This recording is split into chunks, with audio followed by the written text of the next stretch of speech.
बिस्मिल्लाहिर्रहमानिर्रहीम। अस्सलाम वालेकुम नाज़रीन, मैं हूं अशमत बलोच और आप देख रहे हैं अपना फेसबुक और यूट्यूब चैनल। नाज़रीन, इस वक्त पंजाब में ड्रामाई सूरत हाल है, एक हिजानी कैफियत है, आप कह सकते हैं एक आइनी बहरान है। इस वक्त गवर्नर हाउस लाहौर में एक अहम इजलास जारी है जिसमें PDM में शामिल जमातें जिनके सीनियर मेंबरान इस वक्त गवर्नर हाउस में मौजूद हैं और उसके साथ साथ जो आइनी कानूनी माहिरीन हैं वो इस वक्त गवर्नर पंजाब बलीगुर रहमान को इंस्ट्रक्शन दे रहे हैं, हिदायत दे रहे हैं कि आगे आपने क्या कुछ करना है। दूसरी तरफ अगर हम देखें तो PTI पार्लिमानी पार्टी का भी इजलास चल रहा है जिसके मुताबिक इस वक्त PTI के जितने मेंबरान हैं वो इस इजलास में शरीक हैं और कोशिश कर रहे हैं कि ज़्यादा से ज़्यादा मैक्सिमम तादाद में कल के इजलास में, क्योंकि कल पंजाब असम्बली का इजलास भी है, उनमें तादाद शो करें। क्योंकि आपने देखा गुज़श्ता रोज़ गवर्नर पंजाब ने चौधरी परवेज़ इलाही को एक ख़त लिखा कि आप असम्बली से इतमाद का वोट लें, आप इतमाद खो चुके हैं, लेकिन स्पीकर ने इजलास नहीं बुलाया। स्पीकर के मुताबिक कि एक गैर कानूनी रूलिंग है, आप नहीं कह सकते कि एक इजलास जारी है उस इजलास के दौरान आप एक नया इजलास बुलाएं। ना चौधरी परवेज़ इलाही ने इतमाद का वोट लिया और ना ही इजलास हुआ। अब सूरत हाल काफ़ी ज़्यादा मुख्तलिफ है। इससे पहले इमरान खान कह चुके हैं कि हम 23 दिसंबर को असम्बली को डिज़ाल्व कर देंगे, लेकिन कल चूँकि 23 दिसंबर है, कल शायद KP की असम्बली डिज़ाल्व ना हो और उसके साथ साथ पंजाब असम्बली अब डिज़ाल्व करना मुमकिन ही नहीं है क्योंकि तहरीक दम एतमाद आ चुकी है। तहरीक दम एतमाद 7 या 10 दिन लगेंगे, ये मामला शायद जनवरी तक चला जाए। इसके साथ साथ नाजरीन, जो कल आपने देखा जो कुछ हुआ, सबसे पहले हमने देखा राना सनौला के बयानात। कल राना सनौला के बयानात काफ़ी ज़्यादा अहम थे। सबसे पहले राना सनौला ने कहा कि 4 बजे तक वज़ीर आला पंजाब चौधरी परवेज़ इलाही असम्बली से इतमाद का वोट लें, वरना हम जो वज़ीर आला हाउस है उसको सील कर देंगे। लेकिन वज़ीर आला ने ना इतमाद का वोट लिया, ना इजलास हुआ। और उसके साथ साथ आपने देखा ट्विटर पर चौधरी मुनीस इलाही ने धमकी देते हुए राना सनौला को कहा कि आप किधर हैं, आप कहाँ हैं, मैं वज़ीर आला हाउस में मौजूद हूँ अगर आप सील करना चाहते हैं। सबसे पहले नाजरीन ये हमने देखा कि 10 बजे शायद गवर्नर पंजाब के वज़ीर आला को डीनोटिफाई कर दें, लेकिन 10 बजे भी डीनोटिफाई नहीं हुआ और उसके साथ साथ फिर 12 बजे का टाइम दिया, 12 बजे भी कोई नोटिफिकेशन नहीं निकला। इस हवाले से जानने की कोशिश करते हैं कि ये क्यों हुआ। पहले तो ये मामला हम खबर देख रहे थे कि शायद जो गवर्नर पंजाब हैं वज़ीर आला पंजाब को डीनोटिफाई कर दें क्योंकि अहकामात ऊपर से मौसूल हो चुके थे।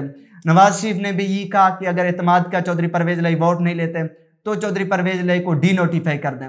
लेकिन सूरत हाल उस वक्त मामला ख़राब हो गए जब गवर्नर पंजाब को PDM जमातों को मालूम हुआ कि अगर गवर्नर पंजाब चौधरी परवेज़ इलाही को डीनोटिफाई कर दें तो उसके साथ साथ सदर पाकिस्तान आरिफ अलवी गवर्नर पंजाब को फारिग कर देंगे, गवर्नर पंजाब को उड़ा देंगे, क्योंकि सदर के पास इख्तियार आता है कि वो गवर्नर पंजाब को हटा सकते हैं। अगर ऐसा होता, गवर्नर वज़ीर आला को डीनोटिफाई करते और उसके साथ साथ फिर सदर पाकिस्तान गवर्नर को डीनोटिफाई करते हैं तो जो सूबा पंजाब के मामलात हैं, इंतज़ामी मामलात हैं, वो स्पीकर पंजाब असम्बली सिब्तान खान के पास आ जाते हैं। इस वक्त जो नए IG हैं वो PTI के काफ़ी ज़्यादा क्लोज समझे जाते हैं, तो मुमकिन तौर पर ये लग रहा था कि शायद PTI के लोग जितने भी मामलात इस वक्त हो रहे हैं PDM में शामिल जमातें हैं जो उनके सीनियर मेंबरान हैं फिर उनको गिरफ्तार कर लें। लेकिन फिर ये पीछे हट गए कि अगर हम डीनोटिफाई करते हैं तो अदालतों से भी रिलीफ मुमकिन है, सदर पाकिस्तान भी कोई स्टेप उठा सकते हैं। इसी सिलसिले में फिर ये बैकफुट पर चले गए। अब नाजरीन, इस वक्त जो गवर्नर हाउस की सिक्योरिटी है वो FC और रेंजर के पास है। जो कुछ लोग कह रहे थे कि हम वज़ीर आला हाउस को सील कर देंगे, लेकिन इस वक्त भी आज एक धरना हुआ, एक एहतजाज हुआ PTI के सीनियर रहनुमाओं की तरफ से। PTI के कारकुनान गवर्नर हाउस के बाहर पहुंचे, उनने कहा कि आप गैर आइनी इकदाम कर रहे हैं, जो कुछ भी कर रहे हैं ये गैर आइनी इकदाम है। आप कैसे किसी वज़ीर आला को डीनोटिफाई कर सकते हैं? आपको क्या मालूम कि इसने इतमाद हासिल किया है या नहीं किया, जब अभी तक इजलास ही नहीं हुआ। इसके मुताबिक कल इजलास है नाजरीन, इजलास में तहरीक दम एतमाद प्रोसेस का जो अमल है वो शुरू होगा और 7 से 10 दिन लगेंगे। इस तनाजुर में नाजरीन हम कह सकते हैं कि शायद तहरीक दम एतमाद नाकाम हो जाए। पहले चौधरी परवेज़ इलाही को इतमाद के वोट में अपने बंदे शो करवाने थे, अब चौधरी परवेज़ इलाही ने अपने बंदे नहीं शो करवाने बल्कि PDM जमातों ने अपने बंदे शो करवाने। 186 तो उनके पास मेंबरान नहीं है। तो इस तनाजुर में हम कह सकते हैं कि तहरीक दम एतमाद नाकाम हो जाए। तहरीक दम एतमाद नाकाम होते ही फिर चौधरी परवेज़ इलाही शायद असम्बली को डिज़ाल्व कर देंगे। आने वाले दिनों में क्या कुछ हो सकता है, इसका फैसला तो इमरान खान करेंगे पंजाब हुकूमत के हवाले से। तो इस वक्त जो सूरत हाल है वो केपी के असम्बली के हवाले से भी ये है, इमरान खान पंजाब असम्बली और केपी के असम्बली को इकट्ठे डिज़ाल्व करना चाहते हैं ताकि हुकूमत वक्त पर प्रेशर पड़े और इंतखाबात की तरफ जाए, आम इंतखाबात की तरफ से कोई डेट तयन हो। नाज़रीन, इस वक्त जो सूरत हाल है आपके सामने है सब कुछ। दूसरी तरफ अगर हम कौमी असम्बली का जिक्र करें, पहले पीटीए के जो एमएनए थे वो ये चाह रहे थे कि हम स्पीकर के पास जाएं, स्पीकर के पास फर्दन इस्तीफ़े पेश करें, फिर हमारे इस्तीफ़े एक्सेप्ट हों। लेकिन अब शिबली फराज का ये कहना है कि हम स्पीकर के पास नहीं जाएंगे क्योंकि ये तज़ीक है, आप लाइन पे खड़े होकर एक एक एमएनए को खड़ा करके फिर इस्तीफ़े ले लें, ऐसे हम नहीं करेंगे। हम सुप्रीम कोर्ट ऑफ पाकिस्तान जाएंगे, वहाँ दरख्वास्त जमा करेंगे कि आप स्पीकर असम्बली को कहें कि हमारे इस्तीफ़े जो पीटीए मेंबरान के इस्तीफ़े हैं उनको कबूल करें। तकरीबन 8 माह होने को हैं, अभी तक स्पीकर कौमी असम्बली ने जो मेजॉरिटी पीटीए के एमएनए उनके इस्तीफ़े कबूल नहीं किया। इस वक्त नाज़रीन आपके सूरत हाल सामने है, सीट एडजस्टमेंट के मामला भी तय हो रहे हैं। पीटीए और पीएमएलक्यू के 2 इजलास पहले हो चुके हैं, आज भी एक इजलास है, शायद इसमें मामला तय पा जाए। वैसे पीएमएलक्यू के लोग इस वक्त 45 सीट्स का मुतालबा कर रहे हैं, 30 सूबाई असम्बली के और 15 कौमी असम्बली के।